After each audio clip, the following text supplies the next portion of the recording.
snack. Me and you gonna have a little chat about books. Hi guys, so I am here today to do a book review, or rather a graphic novel review, and the graphic novel I'm going to be talking about is Chew Volume 1, which is by John Layman and Rob Guillory. And I have heard a lot of people talking about this recently. It's been on my bookshelf for an awful long time, since like August or September last year, so way ages ago, but I just haven't got around to it. I wasn't in the mood for graphic novels for a fair while, but I was the other day, so I picked this one up. And I was a little bit worried that I wasn't going to like it as much as everyone else, because there is a lot of hype surrounding this series and a lot of people have been very engaged with it recently. But I did, it's worth the hype. I really loved this, and I ended up giving this a 5 out of 5 star rating, so I would highly recommend this series.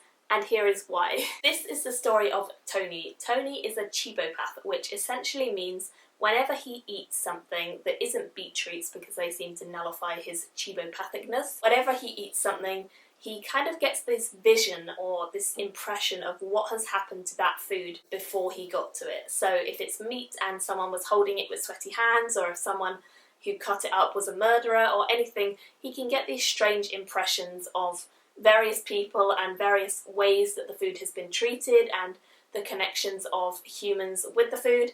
It's all very odd, it's all very weird and kind of out of this world, but it's a very useful talent for him, because he is actually a cop investigator, and of course being able to eat the food that is found in the house of a victim or things like that is pretty helpful.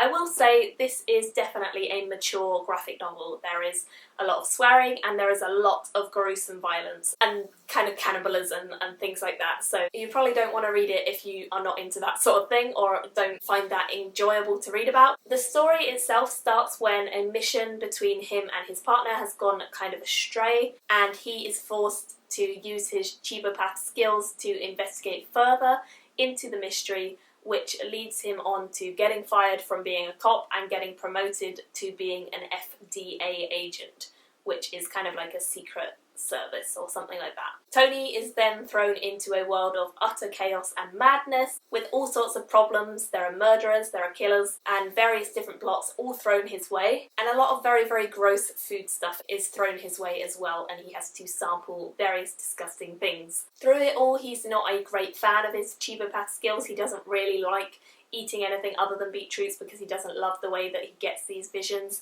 Obviously they're not usually nice, but his chibopath talents are definitely helpful in a world where chicken has been outlawed. There's a whole criminal black market which is focused on it, and the reselling and reproduction of chicken, so there's always a lot for Tony to do and deal with. I thought that the artwork in this book was really good. I very much enjoyed it. I felt like it was very inventive. There were some really great scenes. The characters were really well designed so that they were very recognisable. You didn't have any moments where you felt like the characters were too similar or anything like that. It definitely felt like they were engaging, they were individual, and I liked following their storylines. I also really like the way that in some scenes we have characters who are blended into the background, and then in other scenes we have the characters at the forefront of the scene and the background is all blended together, so I enjoyed that a lot. I also liked the way that we had sort of pages that were like this, where there was loads of smaller boxes with different illustrations going on, showing a kind of sequence of events. My favourite page in the whole book was this one, which shows Tony having a vision whilst he is eating. There are loads of teeny tiny little orange boxes with illustrations within them that you kind of have to squint to get a whole idea of, and it kind of really echoed with me, showing his vision and showing the way that thought process was going on and showing all of the key points highlighted in yellow. I don't know if I'm being weird, but I really loved this page and I felt like it really showed his vision the way it would have been and the way I imagined it best, and I really like that a lot. So I really do enjoy the artwork of this story, and I think that is a great plus, because it means that not only is the storyline great and the characters great, but the artwork is also great, and I love that, which means that overall this book is just great.